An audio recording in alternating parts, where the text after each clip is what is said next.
Hey y'all, what's up? This your girl Precious. I am here with a review of The Have and the Have-Nots, Season 4, Episode 1. If you are new to my channel, do not forget to like, comment, and subscribe. And without further ado, because I hate when people do these long intros, let's get it. So, ciao, boo. The show started off with the ending of last season's episode with Catherine Cryer shooting up the DA Jennifer Salison.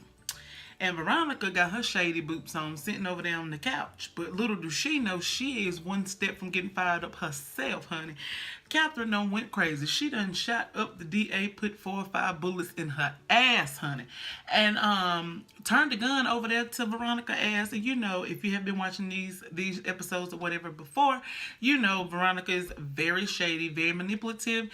And she's pretty much the devilish character in the show. But honey, when Catherine turned that gun on her, she ain't say nothing. She was muzzle-mouthed. She pointed the gun at her, honey, and told her, now your job is to get me off, honey. Okay. So let me see what else I had on that girl. Catherine had Veronica ass scared shitless, honey. So Veronica, you know, she is disheveled. She looking around trying to figure out how she gonna get out that house, what she gonna do, how she gonna do it. She is scared. She trying to call the police. She trying to get out the house. But little do she know, Catherine done locked the door, clink, clink on her. She can't go nowhere. The door is shit. She couldn't even get out the door, so she tried to get the phone and try to call the police, but she couldn't even call the police because Catherine done unplugged the phone from the wall. She done thought of everything, honey. This means war when it comes to talking about her baby, honey, because you know, if you did not know from last season, Veronica had Catherine's son assaulted in jail when he was in jail, so yeah, so she has a vendetta against her when she found out about that. So yeah, honey, she went straight Mother Bear on that ass. She had her locked in that house. She couldn't do nothing. She couldn't go nowhere. She tried to call the police. Now, this woman who's around here making everybody else scared, threatening everybody else, having people beat up, had her own son beat up and everything. Now she is disheveled, honey.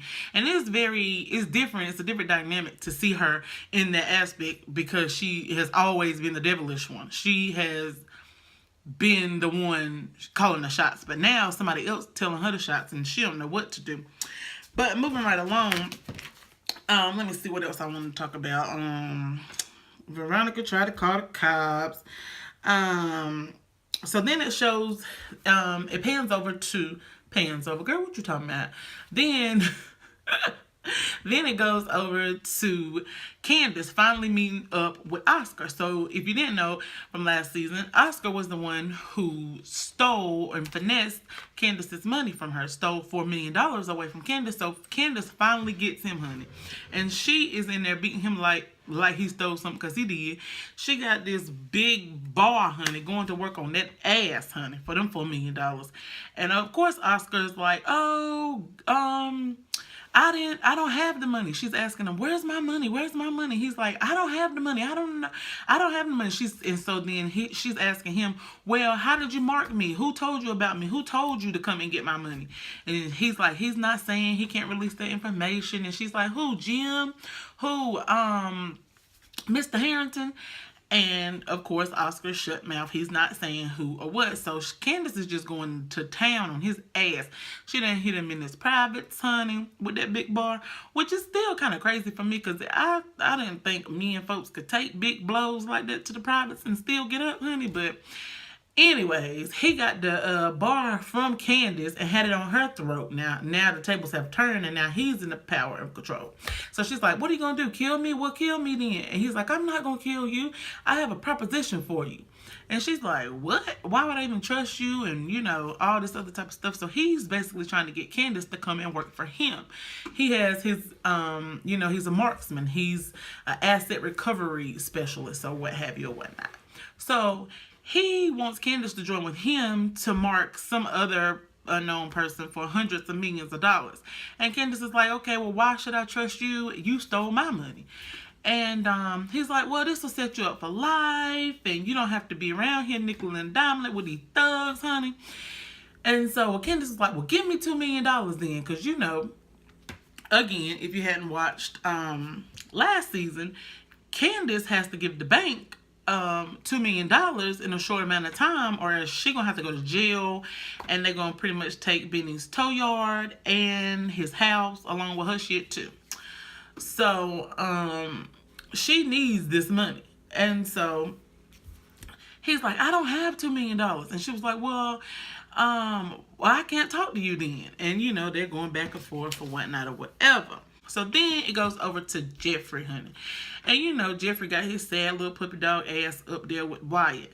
Wyatt is still in the hospital from, almost dying, overdosing on some pills or whatever drugs, just say drugs, and stuff. So Jeffrey's up in the hospital with Wyatt.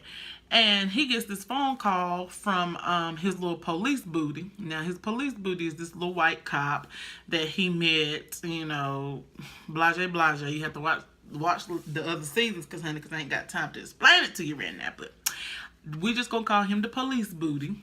That's Jeffrey's police booty, honey.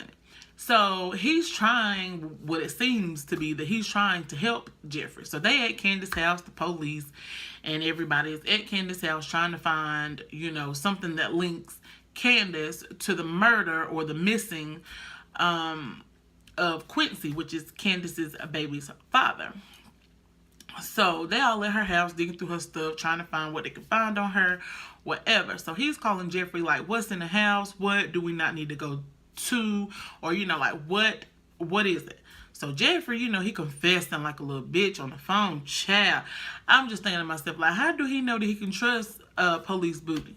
I don't. Child. Anyways, that's my thoughts. But he is up there and spilling his goods, talking about how him and Candace stabbed Quincy and how they buried him in the backyard. And he's like, oh my God, I cannot believe this. This is some crazy shit.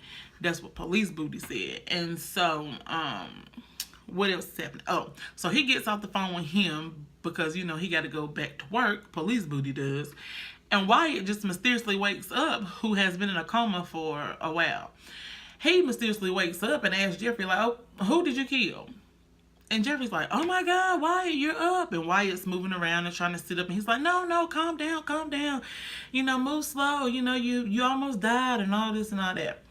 And he's like, still asking, well, who did you kill? And, Jeffrey's trying to avoid the question and all this and all that. And so then he asks Jeffrey, like, what am I doing here? Where am I at? Like, what happened? And he tells him, proceeds to tell him, you almost died. You overdosed. So then it moves over to Hannah and Benny. So they're at Benny's house, the one that Candace bought for him, and they're at the table and they're eating or what have you, and they're discussing, what they're gonna do. They have to be out of the house in 2 days because, Candace is about to go to jail, and they're seizing all her assets and pretty much what it is. And so, and then Hannah's pretty much telling Benny, like, you never learn. Your sister's not no good. She don't do nothing but tell lies, because Hannah and Candace don't have the best relationship. So then all of a sudden I hear a knock on the door. Benny goes to the door and it is Candace. Candace walks into the house and she's telling Benny, I got this, Benny. I'm going to get the money. I'm going to figure this out. Or either I'm going to just go and turn myself in. I'm going to turn myself in. I'm going to go to jail, whatever. So then she noticed that Hannah's there and she's like, oh, I didn't know you was here. And she was like, yeah, for the next 2 days, or whatever. But, so Hannah proceeds to tell Benny, like, Benny, the girl is lying. She's not about to turn herself in. That girl don't take responsibility for nothing she do, good or bad, honey. And if you think she going over there, just like in that other Tyler Perry movie, shit, I can't even think of it right now. But where the girl mama told her, if that man loves you, he's a damn fool, baby. So she basically telling him, if you think what your sister says is the truth, then you a damn fool. She ain't say that, but in so many words. Okay, and so then Jim calls David, who is out on a date with his with Candace's friend, who is also trying to mark him. So, he's out on a little date or whatever, some business, some type of political event, something. And he's on a date with her, but then he gets a call from Jim, and Jim's pretty much telling him, hey, I need to get out of jail. You need to do what you need to do. And he's telling him, well, shoot, basically the only thing I could tell you is there's no way of me getting you out of jail without you apologizing to the judge. And he's like, I'm not apologizing to him. And he's like, well, that's the only way you're going to get out of jail. So he was like, okay, I'll do it. So then Jim says, hey, get me out of jail and then also get my friend out of jail. Now, his friend, baby, is War. Now, him and War have been in jail talking all of this stuff about Candace and swapping truths and all this stuff about Candace. And so now these two are trying to set up Candace now because War wants Candace dead anyways because he's found out this is the second time she's lied to him. Now, War is your local top dog gangster thug. And, you know, him and Candace was cool, but not no more because Candace lies. So anyways, so now Jim's trying to get War out of jail with him so that they can go and get Candace.